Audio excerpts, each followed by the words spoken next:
आज से उत्तर भारत का छठ पर्व प्रारंभ हो रहा है। संपूर्ण देश विदेश में, संपूर्ण भारत में छठ पर्व की बड़ी महत्वता है। दुनिया के सारे व्रत 12 घंटे, 13 घंटे, 14 घंटे, 15 घंटे, 18 घंटे, 20 घंटे, 24 घंटे के होते हैं, पर भारत की भूमि का, सूर्य की उपासना का, षष्ठी माता की, छठ माता की उपासना का ये छठ पर्व 36 घंटे का व्रत होता है। 36 घंटे का व्रत होता है। सारे व्रत 24 घंटे के, 12 घंटे के, 18 घंटे के, पर षष्ठी का व्रत, छठ माता का व्रत 36 घंटे का होता है। आज से माता छठ की पूजन चालू होती है और ये पूजन होते होते होते होते चलते चलते धीरे धीरे धीरे धीरे फिर छठ पूजन तक पहुंचती है। डूबते सूरज को अर्घ देना, फिर उगते सूरज को अर्घ देना, मां षष्ठी का व्रत करना। कितनी प्रसन्नता है। ये छठ का पर्व, ये छठ की उपासना, ये उत्तर भारत के बिहार, उत्तर प्रदेश में जहां जहां पर छठ की पूजन करने वाले भक्त रहते हैं, वो ये दिखाते हैं कि छठ पर्व की परिभाषा क्या है। हम अपना दुकान, मकान, काम, व्यापार, पूरा शहर छोड़कर हम छठ मनाने के लिए ट्रेनों में बैठकर, बसों में बैठकर अपने गांव चले जाते हैं। हम अपनी एकता का प्रतीक देते हैं कि हमारा छठ पर्व हमें एकता सिखाता है। हमारा छठ पर्व हमें एकता सिखाता है। मैं संपूर्ण देश के, भारत की भूमि के संपूर्ण सनातनियों को और सभी सनातन धर्मियों को खूब प्रेम से छठ पर्व की बहुत बहुत बधाई देता हूं, जो आज से प्रारंभ हो रहा है और जिस पर्व की पूजन उत्तर भारतीय बड़े प्रेम से करते हैं। बहुत बहुत सारे। हमें एकजुटता दिखाना। मेरे शंकर भगवान अपनी गोदी में कार्तिकेय जी को रखे हैं, मेरे शंकर भगवान अपनी गोदी में स्वयं श्री गणेश जी को रखे हैं, मेरे शंकर भगवान अपनी गोदी में अशोक सुंदरी को रखे हैं, मेरे शंकर भगवान अपने तन पर अपनी 5 बेटियों को भी धारण कर कर रखे हैं, जया, विषहरा, शामली बारी, दौतली, देव। मेरे शंकर भगवान अपने गले में वासुकी नाग को धारण कर कर रखे हैं। मेरे शंकर भगवान जिस चंद्र को दक्ष प्रजापति ने श्राप दे दिया था, काया का रोग हो गया था, उस चंद्र को अपने मस्तक पर धारण कर कर रखे हैं। मेरे शंकर भगवान स्वयं माता जगतजननी जगदम्बा को अपने नजदीक में बिठा कर रखे हैं। मेरे शंकर भगवान धर्म रूपी बेल को अपने पास में रखे हैं। मेरे शंकर भगवान अपने संपूर्ण परिवार को अगर देखेंगे तो सबको जोड़कर एकजुट होकर शंकर भगवान ये दिखाते हैं कि अगर आप एकजुट होकर रहोगे तो दुनिया में किसी की सामर्थ्यता नहीं है कि तुम्हारा बाल बांका कर ले। तुम्हारी एकजुटता होना चाहिए। उसको धन्यवाद कहो। कुछ नहीं तो घर के दरवाजे पर थोड़ा पानी छींटना। तुम ये तो नियम बना सकती हो ना कि मैं घर में से पानी लूंगी, मटके में से, परिंदे में से, और घर के बाहर छींटूंगी। क्या होता है मटके का पानी बाहर छींटने से, परिंदे का पानी बाहर छींटने से? तो गरुड़ पुराण के अंतर्गत लिखा है, तृतीय अंश के अंदर, कि हमारे घर का जो मटका होता है वो मटका परिंदा कहलाता है। परिंदा का मतलब होता है पितरों का स्थान।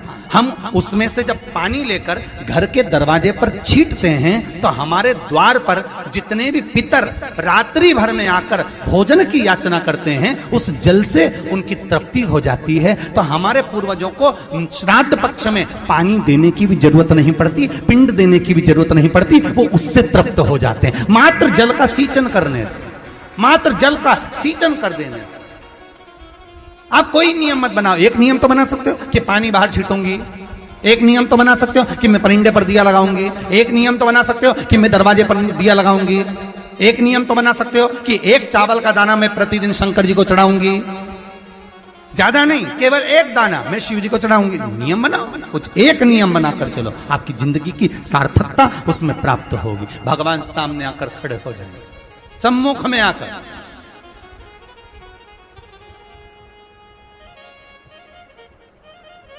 नियम आपका होगा, पूरा उसको करना होगा, पूरा उसको करना। तेरे मंदिर में आना मेरा काम है और मेरी बिगड़ी बनाना तेरा काम। जरा जरा सी बात में हम लेकर बैठ जाते हैं, हम अगर ऐसा करेंगे तो 4 लोग क्या कहेंगे, हम ऐसा करेंगे तो 4 लोग क्या। अरे 4 लोग एक ही चीज कहेंगे और वो आखिरी में कहेंगे राम नाम सत्य है, उसके सिवा कुछ नहीं कहेंगे। और 4 लोगों के चक्कर में पड़े रहोगे तो आगे का जीवन बिगड़ जाएगा। क्या किसको रोइए, बोलो जम के, चादर तान के सोइए। शिव महापुराण वर्णन करती है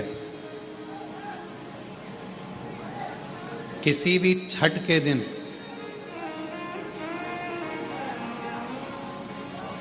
चाहे अंधेरी की छठ हो, चाहे उजाले की छठ हो, किसी भी छठ के दिन अगर षडानंद कार्तिकेय जी महाराज का नाम लेकर 6 बेलपत्र और उस 6 बेलपत्र पर 6 दुर्वा, 6 पुष्प, 6 अक्षत के दाने रखकर षडानंद कार्तिकेय बाबा के स्मरण कर कर शिवलिंग की जो जलाधारी है, उस जलाधारी पर जहाँ अशोक सुंदरी का स्थान है, उसी के पास में कार्तिकेय जी का स्थान है। किसी भी छठ पर यदि आप बाबा को वो बेलपत्र, वो दुर्वा, वो पुष्प, वो अक्षत का दाना 6 समर्पित करते हैं, किसी भी छठ के दिन, षष्ठी के दिन स्कंद भगवान का नाम लेकर, स्कंदेश्वर बाबा का नाम लेकर, कार्तिकेय बाबा का नाम लेकर यदि समर्पित करते हैं तो जिंदगी में कितना भी कर्जा हो, वो कर्जा 3 महीने के अंदर समाप्त होता ही है। कितना भी कर्जा,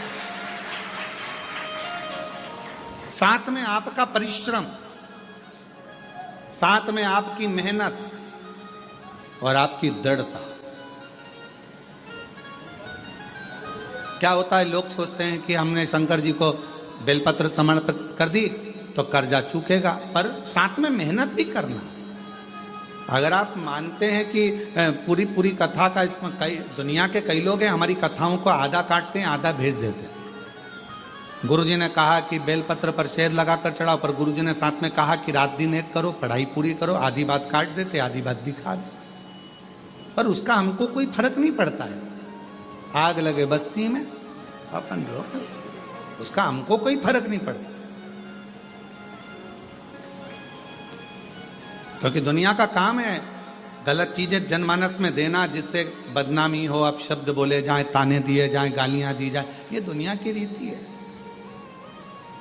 बहुत आते हैं दिन भर में, कहीं कोई दबाव देने के लिए आता है, हम तुम्हारी बदनामी करेंगे, हमको 1 करोड़ दो, हम ये छब्बा देंगे, हम वहां से आएंगे, हम ऐसा कर जाएंगे, हम वैसा कर जाएंगे। बहुत आते, दिन भर का काम है इनका, रोज का यही काम है, हमें ये करो, हमको वो करो।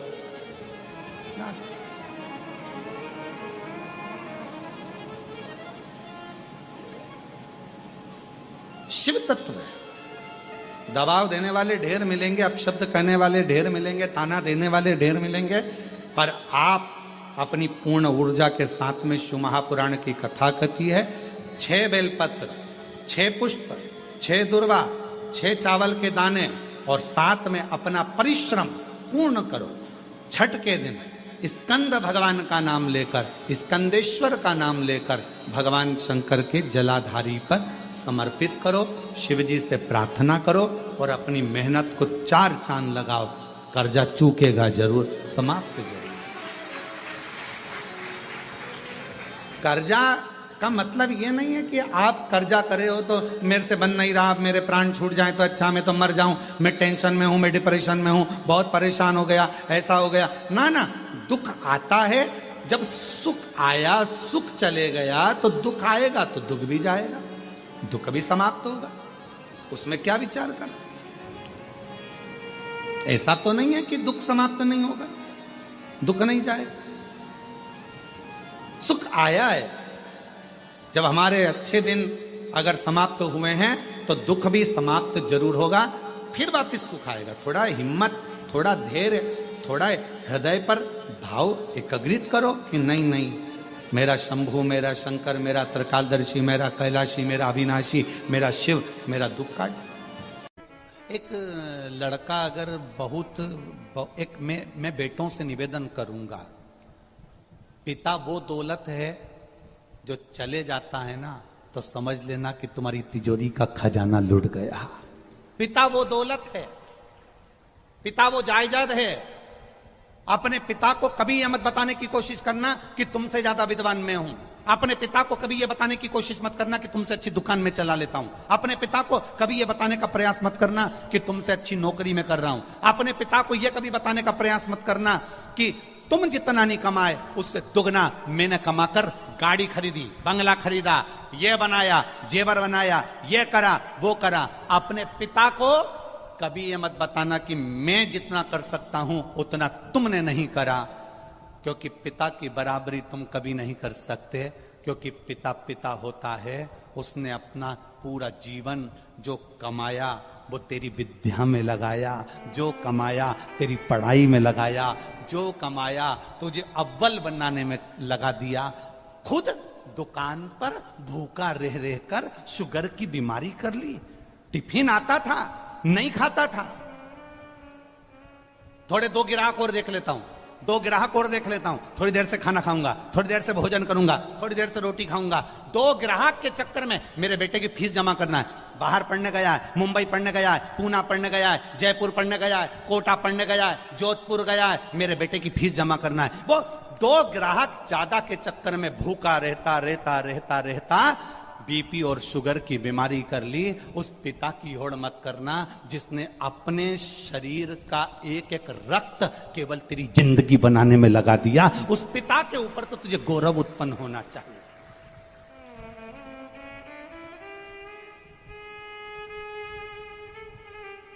बड़ा दुख होता है जब किसी के मोबाइल पर हम स्टेटस पर देखते हैं ना और वो लिखते हैं माय वाइफ माय लाइफ। बड़ा दुख होता है जब किसी के मोबाइल के स्टेटस पर देखा जाता है कि माय वाइफ माय लाइफ। तुम्हारे लाइफ बनाने में तुम्हारी वाइफ ने क्या क्या करा एक बार पत्र में लिख के तो भेज भेरू। मैं तो इंतजार में बैठा हूं।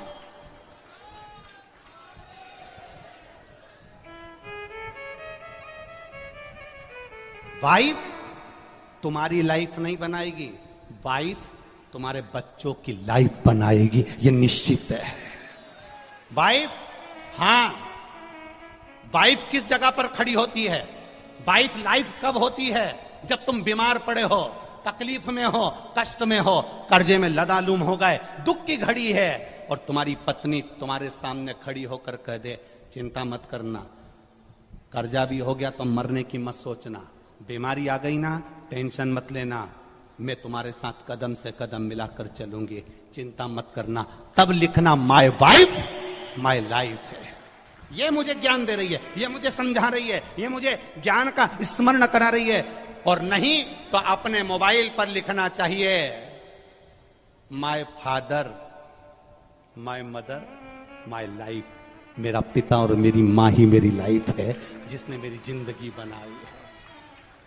हम तुम्हारी पत्नी का विरोध नहीं कर रहे, क्योंकि हमें तुम्हारी पत्नी का विरोध करना भी नहीं है। जैसी मिली है तुम निभा रहे हो, हम तुम्हारी पत्नी का क्या विरोध करें।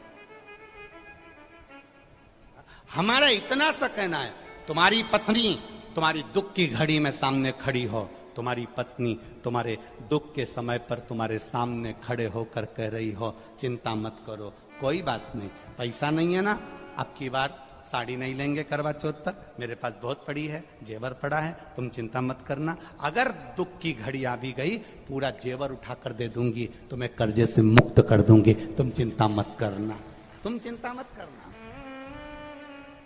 एक बात याद रखना, जब हमारे घर में दुख आता है तब हमारे घर का सोना बैंक में जाता है या दुकान पर जाता है, काय के लिए? गिरवे रखने के लिए या बिकने के लिए? बोलो सही है कि गलत है? जब दुख आता है तब घर का सोना दुकान पर जाता है, जब दुख आता है घर का सोना सुनार की दुकान पर जाता है। सुनार को पूछता है तुम तो हमारे परिचित हो, ऐसा क्या तकलीफ आ गई जो इतना सारा भाभी का पूरा जेवर लिया है, तुम्हारी मम्मी का पूरा जेवर लिया है, क्या हो गया ऐसा? कहा साहब बहुत कर्जे में हूँ, बहुत दुख में हूँ, इसलिए घर का सोना जो तिजोरी में रखा होता था, अलमारी में पड़ा होता था, उसको मैं दुकान पर लेकर आया हूँ।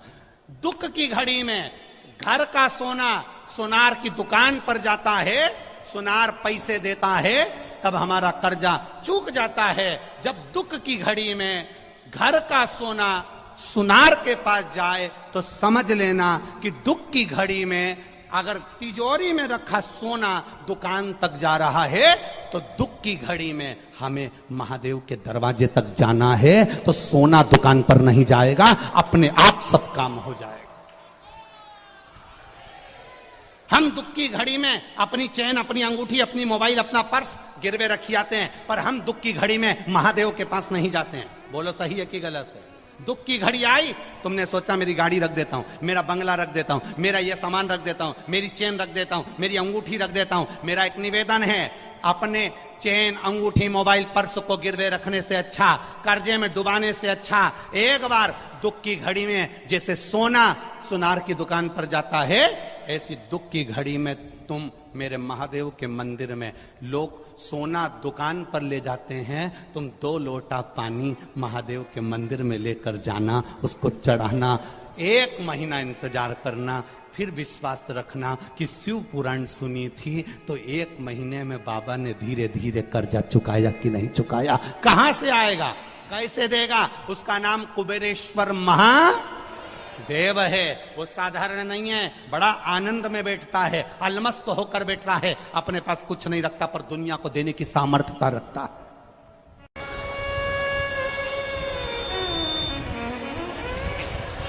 अभी हम आते समय गिरि गोवर्धन नाथ जी की परिक्रमा करते करते यहाँ पहुंचे। अब फरीदाबाद आए हैं, नजदीक में गोवर्धन नाथ है, तो परिक्रमा करने के लिए पहुंचे। परिक्रमा करने पहुंचे तो वहां पर परिक्रमा करते करते राधा कृष्ण कुंड पर पहुंचे।